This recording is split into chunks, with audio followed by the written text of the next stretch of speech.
वहीं बता रहे हैं इस वक्त की बड़ी खबर आ रही है दिल्ली से, जहां कांग्रेस की ओर से कल एक बड़ी बैठक का आयोजन किया जा रहा है। बता दें कि कांग्रेस की ओर से ये बैठक होगी जिसमें दिल्ली में कांग्रेस की ये बड़ी बैठक का आयोजन होगा। जानकारी के अनुसार दिग्विजय सहित कई दिग्गज नेता इसमें शामिल होंगे। लोकसभा चुनाव परिणाम को लेकर चर्चा की जाएगी। बता दें एमपी में कांग्रेस के हार को लेकर मंथन होगा। हार को लेकर दिग्विजय रिपोर्ट पेश करेंगे। वहीं कल सुबह 11 बजे दिल्ली में बैठक होगी। कांग्रेस मुख्यालय में महत्वपूर्ण बैठक का आयोजन। बड़ी खबर आ रही है दिल्ली से, जहां कांग्रेस की ओर से बड़ी बैठक का आयोजन किया जा रहा है। कांग्रेस मुख्यालय में यह महत्वपूर्ण बैठक होगी। एमपी की हारी हुई सीटों को लेकर मंथन किया जाएगा। सुबह 11 बजे से बैठक की शुरुआत हो जाएगी। बैठक में दिग्विजय एमपी का रिपोर्ट सौंपेंगे। बड़ी खबर हम आपको बता रहे हैं दिल्ली से, जहां पर मध्य प्रदेश को लेकर मंथन किया जाएगा। 8 जून को कांग्रेस की बड़ी बैठक का आयोजन किया जा रहा है। वहीं इसी पर अधिक जानकारी के लिए सत्यम शर्मा हमारे साथ जुड़ चुके हैं। सत्यम, कांग्रेस को लेकर एक बड़ी बैठक का आयोजन किया जा रहा है जिसमें मध्य प्रदेश की हारी हुई सीटों को लेकर मंथन होगा, क्या कुछ जानकारी?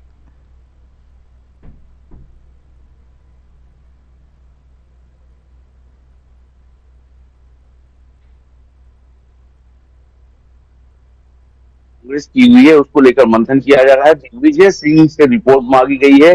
जो पूर्व मुख्यमंत्री राज्यसभा सांसद दिग्विजय सिंह वो आज कल दिल्ली में होंगे और दिल्ली में इसके साथ साथ ही दिग्विजय सिंह के साथ कमलेश्वर पटेल हैं वो भी शामिल होंगे। हालांकि 29 की 29 सीटें जो बीजेपी ने है मध्य प्रदेश में जीती थी, पिछली बार विधानसभा चुनाव की बात करें तो मैक्सिमम सीटें 163 सीटें आई थी बीजेपी की। वहीं लोकसभा चुनाव में भी क्लीन स्वीप बिल्कुल कांग्रेस का सफाया बीजेपी ने कर दिया, जिसको लेकर के अब मल्लिकार्जुन खड़गे ने दिल्ली में बैठक बुलाई है।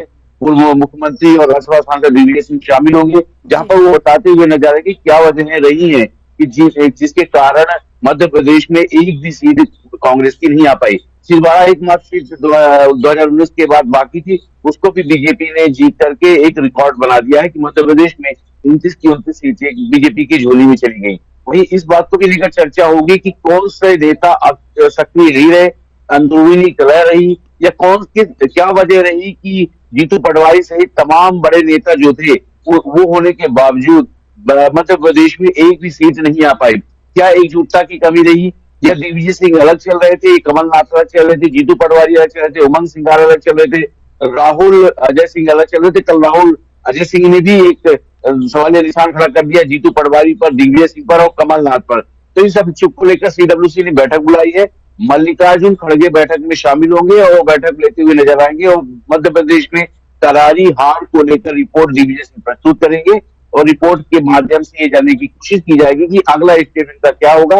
नेताओं के ऊपर भी देखिए बैठक के बाद गाज भी सकती है, कई नेताओं के पद छीने जा सकते हैं और पद छीनने के साथ साथ ही नई जवाबदारी और जिम्मेदारी के साथ नए नेताओं को कार्यभार दिया जा सकता है। तो कुल मिलाकर आज जो कल है कांग्रेस की बड़ी बैठक है और जिस तरह से इंडी गठबंधन ने बेहतर प्रदर्शन किया है पूरे देश में, उसके बाद कांग्रेस उत्साहित है और कांग्रेस का अगले जो जिलों में चुनाव होने, जैसे बिहार में अगले साल चुनाव होने और 2 साल बाद फिर उत्तर प्रदेश में चुनाव होने, तो उन सबको लेकर के रणनीति भी बनाई जाएगी और कैसे अब कांग्रेस को आगे बढ़ाना इंडी गठबंधन के साथ चल रहा है तो किस तरह से आगे बढ़ेगी, क्या नीतियां होंगी और मध्य प्रदेश में विशेषकर जिस तरह से लगातार हार पे हार का सामना करना पड़ रहा है उसके बाद क्या नीतियां रहेंगी, उसको लेकर भी लगातार ये बैठक आयोजित किया जा रही है। जी सत्यम, सबसे बड़ा सवाल यहाँ खड़ा होता है कि 28 सीटों में तो बीजेपी पहले से ही थी, लेकिन जो आखिरी सीट है छिंदवाड़ा की जिसमें कमलनाथ का गढ़ माने जाने वाला, आखिर यहाँ पर क्या कुछ कमी रह गई है कि यहाँ पर भी कांग्रेस को हार का सामना करना पड़ा? बिल्कुल दिव्या, इन सब बातों को लेकर ही चर्चा होनी है। हालांकि देखिए जिस तरह से बीजेपी संगठन ने ये सुनिश्चित कर दिया था कि इस बार 29 सीटें लानी है और लगातार जो प्रेशर पॉलिटिक्स है कमलनाथ के ऊपर भी खेली जा रही थी। कमलनाथ चुनाव नहीं लड़ रहे थे, उनके बेटे नकुल नाथ चुनाव लड़ रहे थे।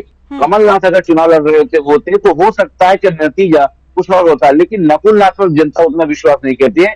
विवेक बंटी साहू जो कमलनाथ के खिलाफ विधानसभा चुनाव में उतरे थे, उन्होंने नकुल नाथ को लोकसभा चुनाव में हरा दिया। करीब 1,13,000 वोटों से जो नकुल नाथ है वो चुनाव हार गए हैं और इसके लिए भी मंथन होगा लगातार छिंदवाड़ा में चाहे पूर्व मुख्यमंत्री शिवराज सिंह चौहान हो, सीएम डॉक्टर मोहन यादव हो, बीडी शर्मा हो, या केंद्रीय से मंत्री जो है अमित शाह और राजनाथ सिंह और तमाम बड़े सत्यम नेता हमारे यहाँ साथ आप पर बने रहिए, हम लगातार छिंदवाड़ा आपसे में अपना डेरा डाले हुए थे। सत्यम हमारे साथ आप बने रहिए, आगे हम आपसे फिर चर्चा करेंगे एक बार।